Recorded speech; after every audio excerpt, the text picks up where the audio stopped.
Xanana Gusmao, East Timor independence hero embraces dying BJ Habibie.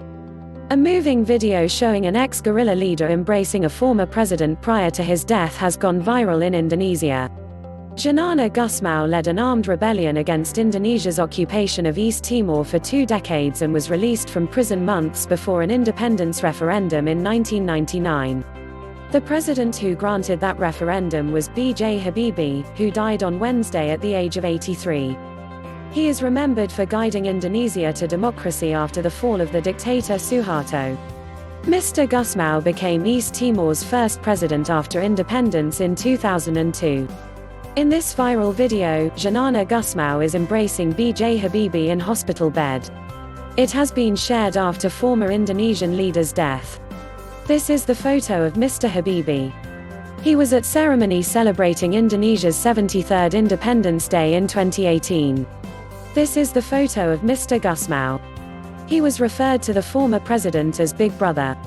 This is the photo of Mr Gusmao's floral tribute to the former leader. This is the photo of Mr Howard and Mr Habibie. They were at a news conference in Bali in April 1999. This is the photo of Mr Habibie's funeral procession. He was laid to rest on Thursday. News from BBC and ABC News. All photos may not represent the story. Watch to become bilingual, as this video is especially made for English learners. East Timor's former president Xanana Gusmao made a heartfelt and emotional visit to farewell Indonesia's former president BJ Habibie in hospital, before he died in Jakarta on Wednesday night. The former Indonesian president died after experiencing heart problems. Mr Habibie agreed to grant East Timor a plebiscite on independence, which paved the way for Mr Gusmao's release from detention. Footage of the pair embracing in hospital is being shared on Twitter following Mr Habibie's death. Mr Habibie, aged 83, died after undergoing treatment for heart problems. In a video circulating on social media, Mr Gusmao, seemingly in tears, is seen embracing Mr Habibie while sitting beside his hospital bed. After a few quiet words, he kissed Mr Habibie's forehead and then buried his head on his chest. Mr Habibie in turn took Mr Gusmao's head in his arms. The vision, filmed on July 22, has attracted more than 1 million views on Facebook and Twitter. It was Mr Habibie who, as Indonesia's first president after the fall of Suharto in 1998, agreed to grant East Timor a plebiscite on independence. At the time, Mr Gusmao, a former resistance leader with East Timor's Falintil forces, had been incarcerated in Cipinang prison for 7 years, since his capture by Indonesian forces in 1992. Former East Timorese President Xanana Gusmao. President Habibie's decision to allow a referendum in 1999 helped pave the way for Mr Gusmao's eventual freedom later that year. It is understood Mr Gusmao visited Mr Habibie at Jakarta's Gatot Subroto Army Hospital sometime in the past few weeks, where the former Indonesian president was dying of heart failure. After hearing news of Mr Habibie's death, Mr Gusmao sent a wreath saying, "Timorese people will remember you forever." There has been an outpouring of grief and condolences for Mr Habibie on social media, with many Indonesians praising his decision to grant East Timor its right to freedom. Barely 2 weeks ago, East Timor's government opened a new bridge in Mr Habibie's name, on the anniversary of the independence referendum.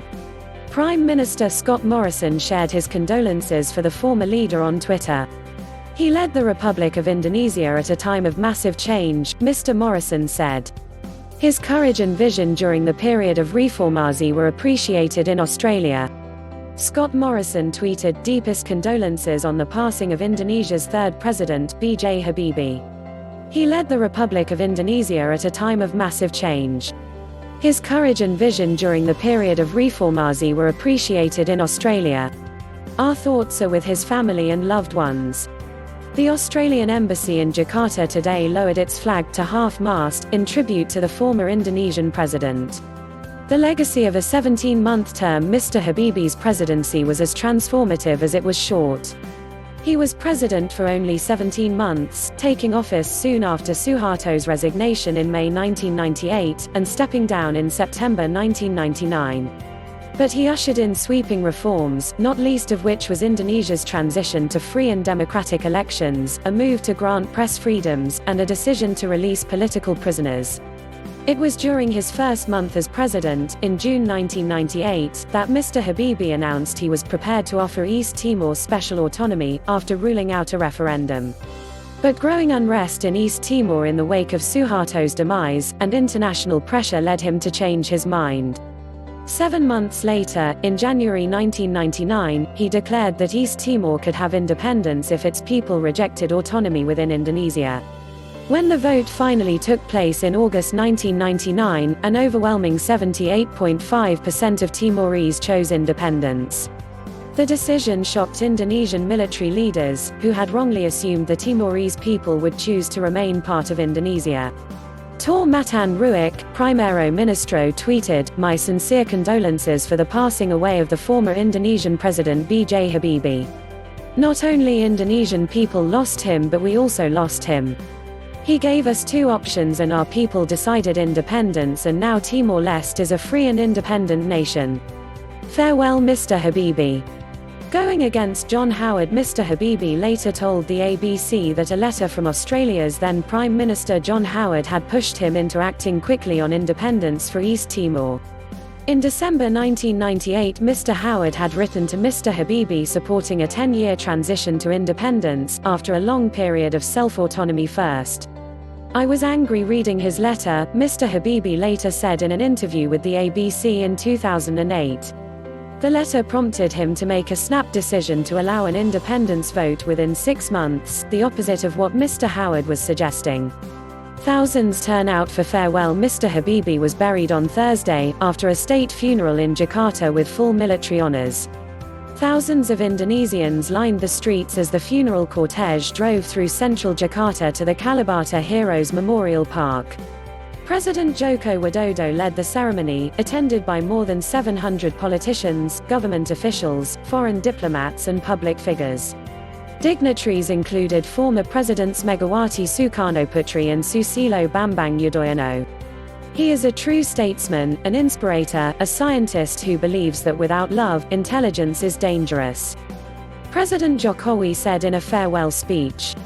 He is truly a role model for all of the nation's children. Surely Indonesia has lost one of its best sons. Mr Habibie was buried alongside his wife of 48 years, Hasri Ainan Habibie, a medical doctor who died in 2010.